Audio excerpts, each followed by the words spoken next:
Tout en haut. Baisse. Merci. Gloire au Seigneur. C'est des choses que nous connaissons. Nous devons croître. En fait, pour arriver à un certain niveau, nous savons qu'il faut, n'est-ce pas? Quand tu dis déjà niveau, d'accord? Alors nous savons que dans la parole de Dieu, nous devons croître, nous devons grandir, nous devons évoluer. N'est-ce pas? Parce que si l'enfant ne mange pas, l'enfant ne grandit pas, ça posera un problème. Donc il faut qu'on puisse grandir, c'est ce que le Seigneur attend de nous. Mais on ne peut pas grandir si on ne mange pas. On ne peut pas avoir plus d'intelligence si on ne s'instruit pas, si on ne nourrit pas notre, n'est-ce pas? C'est comme ça. Le Seigneur peut vraiment nous voir, lui, parce que l'apôtre Paul dit, vous qui auriez déjà dû être des maîtres, mais vous êtes encore au lait. En fait, il y a certaines choses qui ne dépendent même pas de toi et de moi. Enfin, qui ne dépendent pas de Dieu, mais ça dépend de toi et de moi. La manière dont toi-même tu te nourris.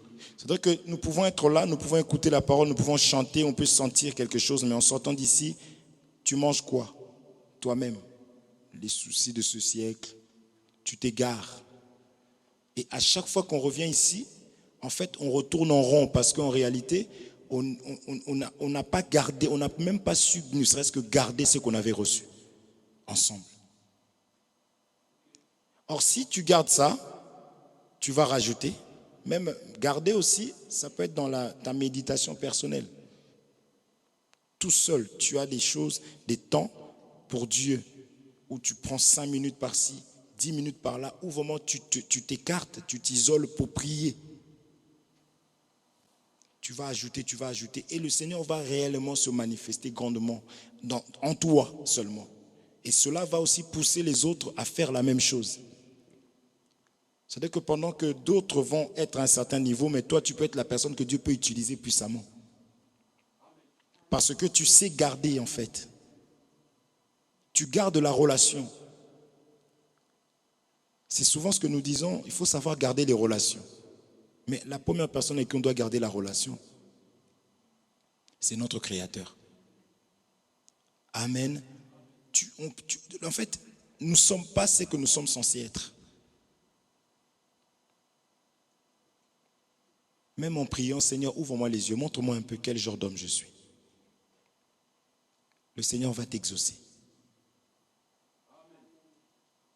Il faut savoir garder, parce qu'on peut enseigner, on écoute, on dit oui, on a écouté, c'était bien. Mais si on ne voit pas l'enseignement en nous, c'est-à-dire, il faut grandir. L'enseignement, là, je ne parle pas du fait que, bon, tu aimes ton frère, tu aimes ta sœur, c'est très bien. Tu ne critiques plus, c'est très bien. Mais nous devons aller de gloire en gloire. Tu donnes ton offrande, c'est bien. Tu donnes des actions de grâce, c'est très bien. Voyez, tu payes la salle. Gloire au Seigneur, tout ça on encourage. Mais la Bible dira toujours, il faut ajouter. Il faut ajouter, il faut ajouter, il faut ajouter. C'est comme ça. Amen. Que le Seigneur vous bénisse. Alors, nous sommes donc en train de voir le service parce que c'est capital. Vous avez vu que toi comme moi, n'importe qui, la Bible nous dit d'aller servir Dieu. N'est-ce pas? On l'a déjà vu, laisse aller mon peuple pour aller me servir dans le désert. Alors nous étions à ce point qui est que maintenant ce Dieu-là, il faut qu'il se fasse connaître. Il doit se manifester, n'est-ce pas? C'est ce qu'on avait vu. Lisons cette écriture, Jean chapitre 1er verset 18, nous l'avions lu, nous allons le reprendre. Jean chapitre 1er verset 18.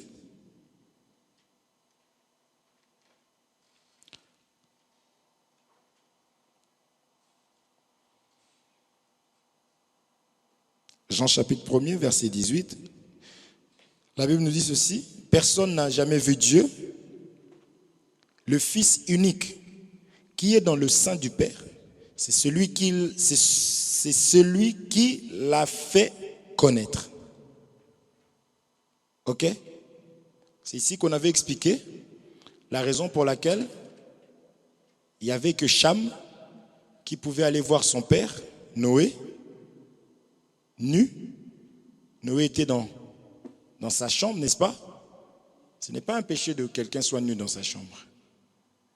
Vous comprenez? Ce n'est pas un péché. Maintenant, Cham va voir la nudité de son père. Et Cham va sortir dehors et c'est lui qui pouvait aller maintenant parler dans quel état était le père. Comment était le père. Amen. Donc on avait expliqué qu'est-ce que cela veut dire dans la révélation. Et nous continuons avec ça. D'accord?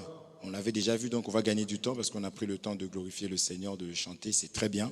C'est très bien. Tout ça, ça fait partie du culte. Maintenant, pour gagner du temps, donc c'est Jésus-Christ là, ce Cham là, c'est Jésus. Parce que vous allez voir que ce Cham a été maudit par la suite. D'accord? C'est Jésus. On vient de chanter, attaché à la croix pour moi. Ça s'interprète. C'est Jésus qui, en réalité, s'est donné pour que toi, tu puisses connaître Dieu. Pour que nous puissions ensemble connaître Dieu. Sans Jésus, on ne pouvait pas connaître Dieu. Ingénieur, si tu peux, s'il te plaît, désactiver les autres pistes. Sans Jésus, on ne peut pas. Jésus n'a pas arrêté de le répéter de plusieurs manières. Pourquoi? Parce qu'il faut savoir que le Père, tel qu'il est là, il était au ciel. Parce que la Bible dit le ciel est son trône, n'est-ce pas? La terre est son marchepied. Mais à cause du péché, Dieu ne venait plus fréquenter l'homme, ne venait plus voir l'homme. Parce que tous sans péché sont privés de la gloire de Dieu, n'est-ce pas? Ok. C'est la même chose que la pluie qui ne descendait plus. C'est la même chose qu'Ésaïe chapitre 45 qui nous dit que le Dieu sauveur, parce que celui qui sauve c'est Dieu. Tu as toujours appris que c'est le Fils qui sauve. Mais aujourd'hui là, nous allons l'expliquer. Nous allons voir que c'est vice-versa. Ésaïe chapitre 45, vous vous souvenez ce qui est écrit ou pas? Ésaïe 45. Lisons Ésaïe chapitre 45 rapidement. Je préfère que ce soit clair pour que je puisse courir. Ésaïe chapitre 45.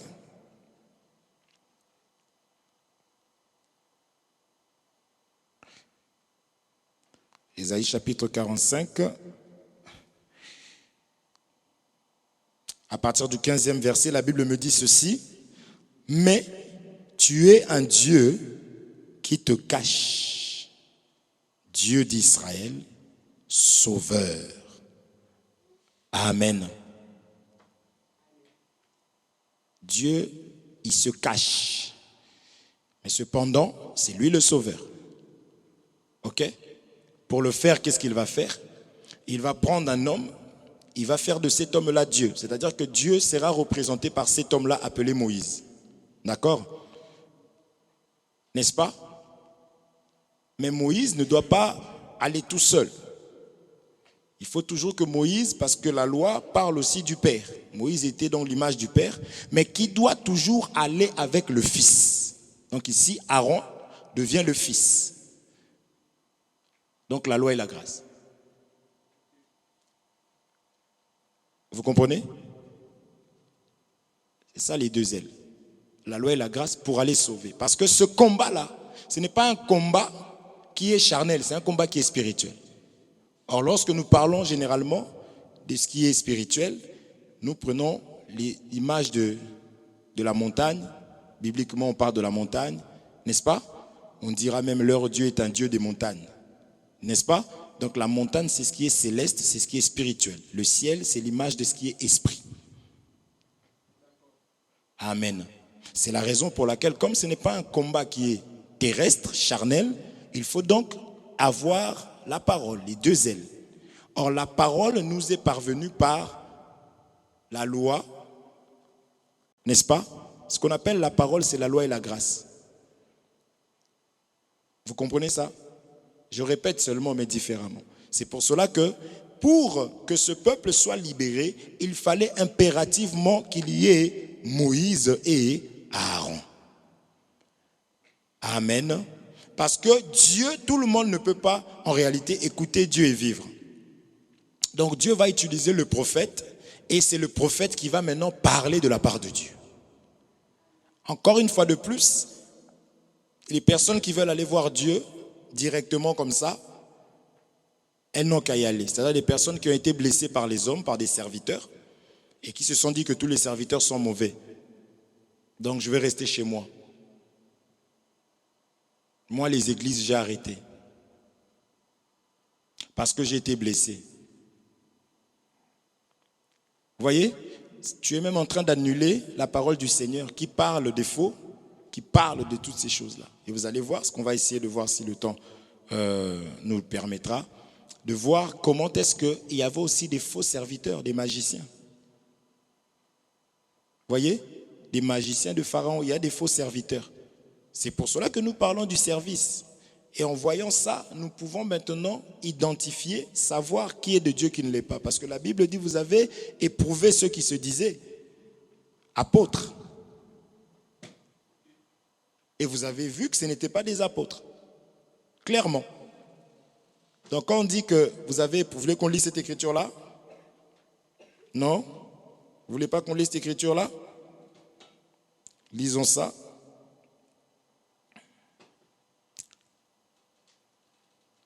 Apocalypse.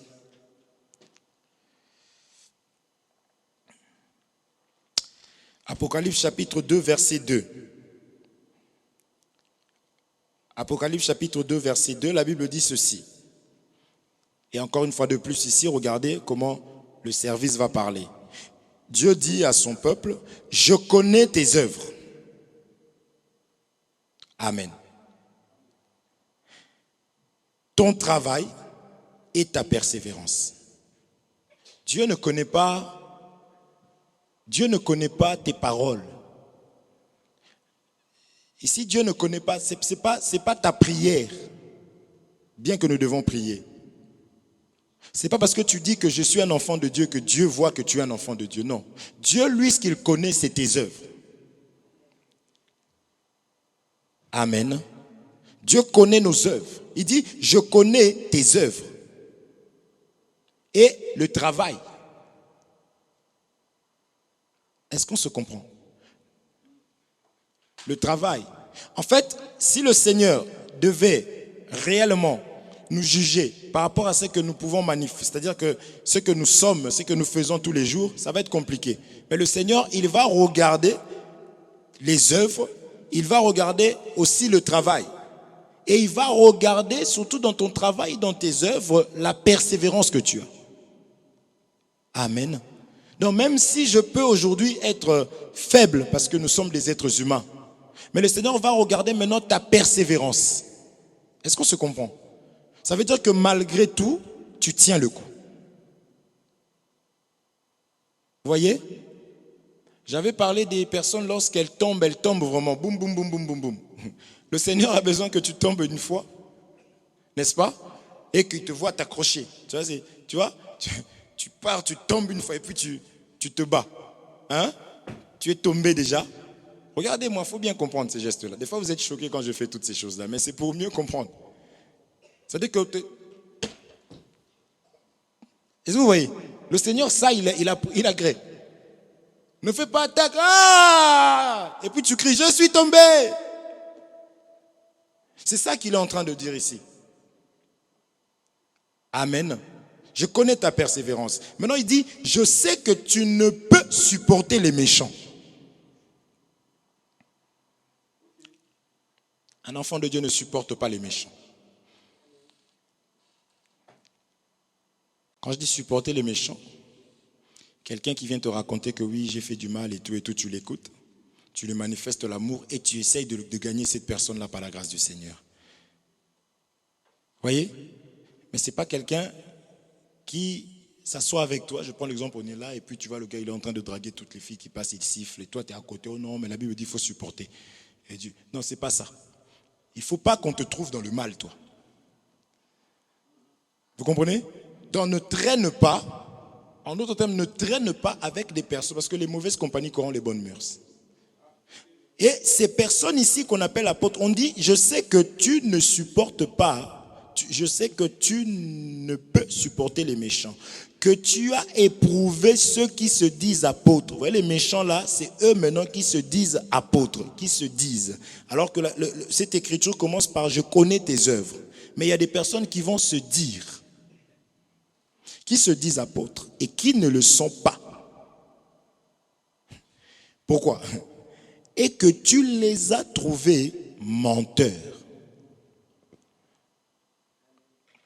Donc, il y a des personnes qui vont se dire serviteurs, ministres. La Bible nous fait comprendre que c'est des menteurs. Parce que eux, ils ont dit. C'est pourquoi un enfant de Dieu n'appelle pas parce que la personne a dit, faut pas être une pierre d'achoppement. Je m'appelle archibishop. Bon, archibishop. Faut pas être une pierre d'achoppement. Mais toi, déjà archibishop. Mais toi, tu sais. Est-ce que vous comprenez? C'est parce que la personne a dit que je suis. Toi aussi tu dis oui, il est. Pour quelle raison? Parce que il me l'a dit. Il m'a dit, mais ma soeur, on a dit que l'homme spirituel juge de tout. N'est-ce pas? Donc c'est les actes de la personne qui vont parler plus. Donc, c'est ça. Ce n'est pas parce que il y a des faux comme ça, comme on vient de lire, des menteurs, que c'est la raison pour laquelle maintenant toi, tu vas arrêter d'aller à l'église. Il y a des faux billets de 500 euros, ça n'existe même plus ça. Ils ont enlevé parce qu'il y avait trop. Il y a des faux billets de 50 euros. Est-ce pour autant? Il n'y a plus de vrais billets de 50 euros. D'ailleurs, parce qu'ils ont supprimé les billets de 500, il n'y a plus de faux billets de 500. Parce que quand tu vas sortir, on va dire, mais c'est forcément un faux parce que ça n'existe plus. Donc, il faut que Dieu crée, que Dieu envoie des serviteurs pour que l'ennemi aussi puisse envoyer des serviteurs qui vont se camoufler. Vous voyez? C'est la raison pour laquelle l'enseignement intervient pour ça. Donc, le Père qui était caché, qui était esprit, ne peut que se manifester par le Fils. Donc si on dit, on voit le Fils, tu dis, mais où est le Père? Le Fils te dira, mais depuis le temps où je suis avec toi. Amen. Parce que la nature du Père est esprit et il se cache. Cependant, c'est lui qui sauve. Vous comprenez? Non. Tu n'as pas compris. La nature du Père, le Père est esprit, Dieu est esprit. Mais c'est lui aussi le sauveur. Maintenant, pour qu'il vienne sauver, il va venir au nom du Fils. Quand je dis le nom du Fils, n'allez pas prier au nom du Père, du Fils et du Saint-Esprit. Quand je dis viens au nom du Fils, c'est-à-dire c'est le Fils qui va se présenter. Pourquoi? Parce que le Père qui sauve, attention, je ne vais même pas aller là-dedans. Lisons cette écriture, nous allons comprendre dans le livre de 1 Samuel. 1 Samuel chapitre 10.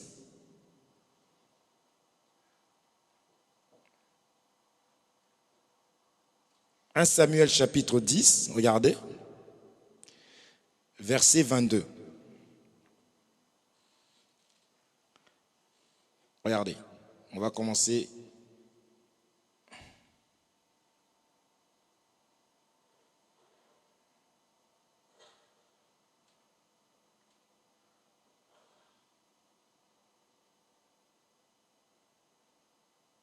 À partir du 20. Samuel fit approcher toutes les tribus d'Israël et la tribu de Benjamin fut désignée. Ça, c'est pour choisir le roi, hein, c'est Saül. 21. Il fit approcher la tribu de Benjamin par famille. Et la famille de Matri fut désignée. Puis Saül, fils de Kis, fut désigné. On le chercha, mais on ne le trouva point. On consulta de nouveau l'Éternel. Y a-t-il encore un homme qui soit venu ici? Et l'Éternel dit, voici, il est caché vers les bagages. On courut le tirer de là, et il se présenta au milieu du peuple. Il les dépassait tous de la tête. Amen. Ici, il fallait choisir un roi. Nous croyons que on a parlé de la première parlée, de la seconde parlée. Lorsque dans la Bible, tu vois qu'on choisit un roi, tu sais que ce roi-là est le représentant du roi des rois. Amen.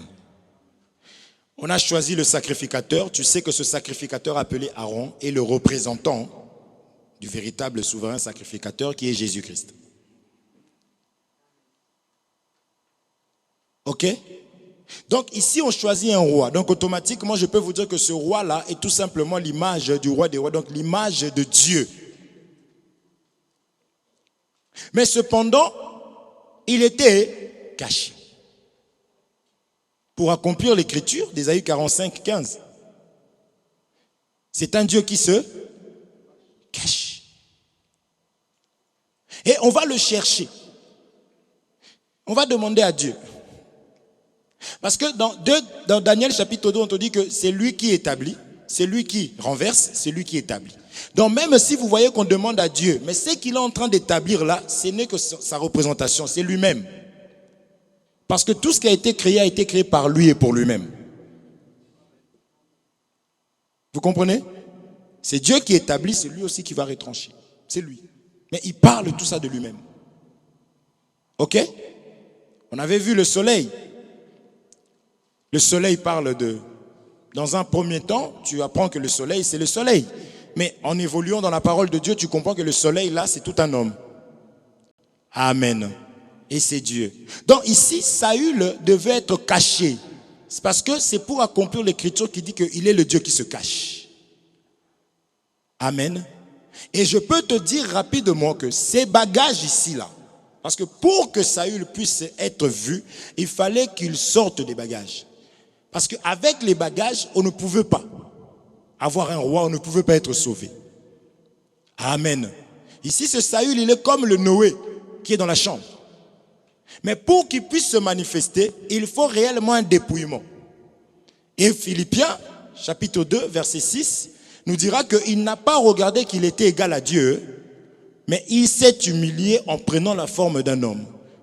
Donc je voudrais te dire que ce bagage ici-là, c'est grand qu'il était, il s'est dépouillé et devient petit. Du riche qu'il était, il se dépouille, il devient pauvre. Est-ce que vous comprenez?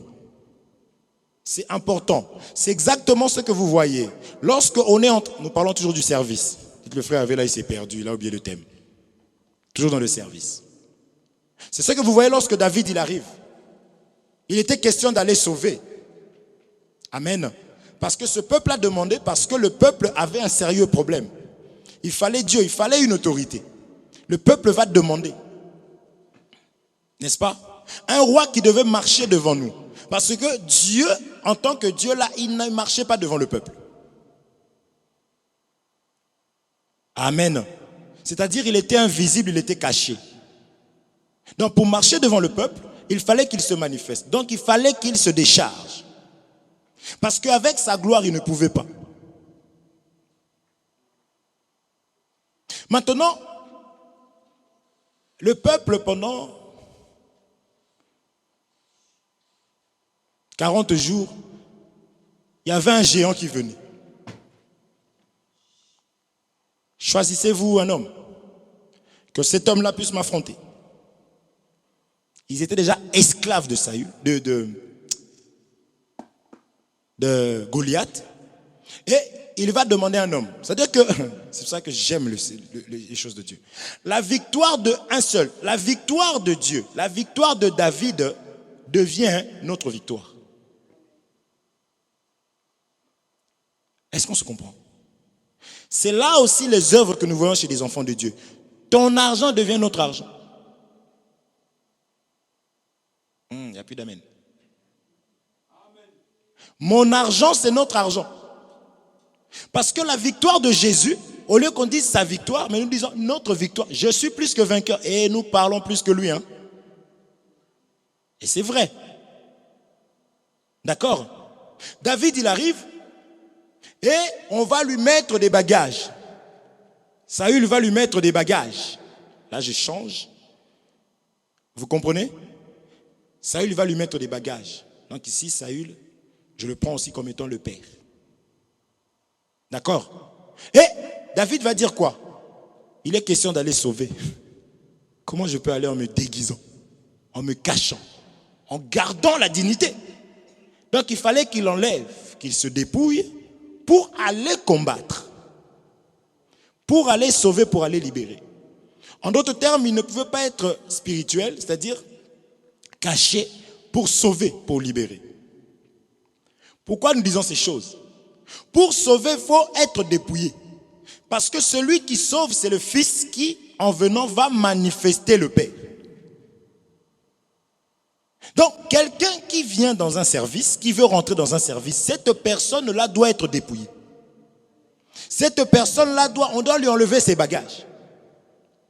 Cette personne-là, on doit enlever la colère. On doit enlever l'hypocrisie, la jalousie. Quand je dis on, je parle de la parole du Seigneur. Il faut laver la personne. Il faut nettoyer la personne. C'est là que nous allons dire, vas-y, va servir le Seigneur. Mais si ces choses-là ne sont pas faites, c'est impossible. C'est impossible. Tu es trop chargé. Il faut arrêter de penser qu'à toi. Il faut penser aux autres. Tu viens, tu parles, tu ne sais même pas ce que la personne a fait. Qu'est-ce que tu arrives tranquillement? Oui, oh, c'est moche. Tu as besoin d'être dégagé, chargé, déchargé. On était là avec mon frère pendant qu'on rangeait ici, on souffrait. Et il me dit même, c'est pour cela que deux fois quand je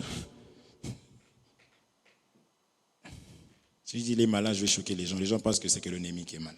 Le malin. Il est fort. Il me dit, tu vois pourquoi je ne viens pas en veste?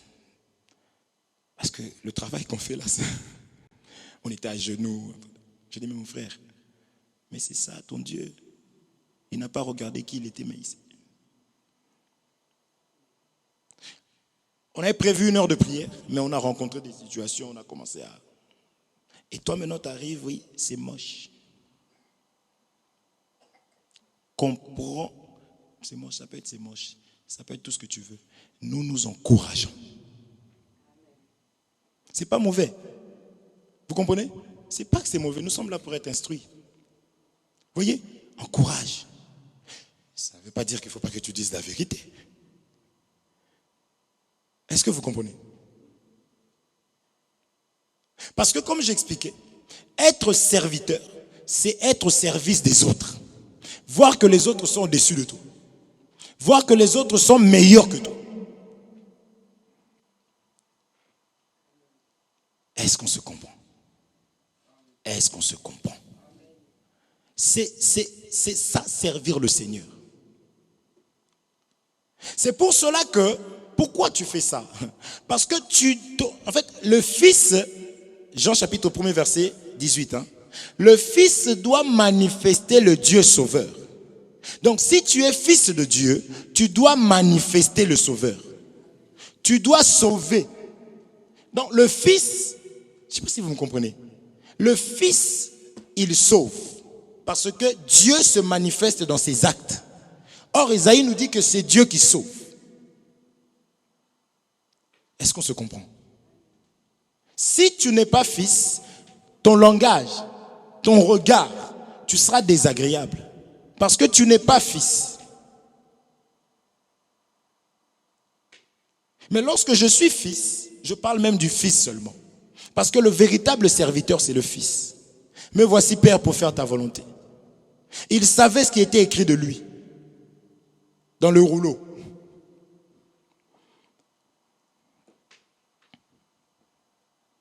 Il connaît tout. Il savait que là, tu vas avoir tout ça. On va te faire ça. On va te ramener chez Pilate. Ils vont te... C'est pourquoi Gethsemane, ou Gethsemane, il priait, n'est-ce pas? Il savait. Son âme était angoissée. Il savait. Mais, toutefois, non ma volonté, mais ta volonté. C'est ça un serviteur. Pour les autres. Parce que moi, vraiment, quand j'aurais, puisqu'on ne savait même pas à quoi il ressemblait, j'aurais saisi cette occasion. Qui cherchez-vous, Jésus? Des gens tombent. Père, merci, tu m'as exaucé. C'est pour ça qu'un serviteur doit avoir le discernement. Moi, j'aurais pris la poudre d'escampette. Et deuxième fois, il tombe. Ah non, non, Seigneur, jamais, le témoignage de 2. Gloire à Dieu. Il dit, puisque c'est moi que vous cherchez, laissez cela. Oh Seigneur. Un serviteur, c'est celui qui a le souci des autres. C'est celui qui veut il sait que son rôle, son existence, tout ce qu'il est, ce n'est que pour sauver. C'est pour cela qu'il faut vraiment laisser Dieu travailler le cœur. Laisse Dieu travailler. Parce que tu peux être élevé aujourd'hui. Parce qu'une véritable tentation ne t'est pas arrivée. Tout le monde commence à avoir les yeux sur toi. Parce que l'Écriture dit que quand on allume une lampe, ce n'est pas pour la mettre sous la table. N'est-ce pas? Donc,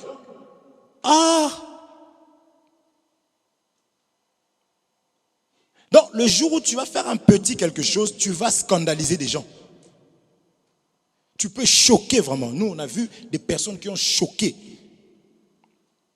Un serviteur, parce que le serviteur, on a vu Saül, n'est-ce pas? Il dépassait tout le monde, il était plus grand. Parce qu'un serviteur, c'est l'aîné, il est grand. C'est-à-dire que dans le mensonge, tu ne dois pas le trouver. Dans la colère, tu ne dois pas le trouver. Vous comprenez ou pas? Donc lorsque tu es élevé, que les gens les regardent sur toi, quand on voit une certaine dimension de colère, alors la même colère, on peut voir ça sur un plus jeune, mais on voit ça chez toi, tu vas choquer. Il y a des personnes qui sont restées chez elles à cause de ce qu'ils avaient vu chez l'homme de Dieu.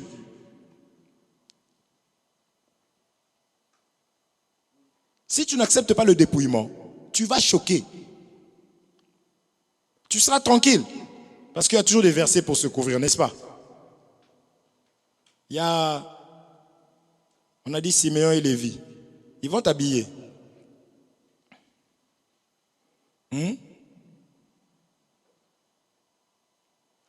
N'est-ce pas? Ils vont t'habiller comme Adam dans le jardin. Il y a toujours des versets. Mais le sang de ces personnes-là, ça te sera demandé. Et comme aussi, quand déjà tu es élevé, et qu'il y a certaines choses qui n'ont pas été enlevées, tu ne sais même pas demander pardon. C'est toutes ces personnes-là qui vont rester chez elles à cause de toi, Dieu va te réclamer ça. Vous voyez? C'est pour cela que le service est là pour laver et nettoyer. Nous allons expliquer ça, là je vais m'arrêter. Nous allons voir les plaies.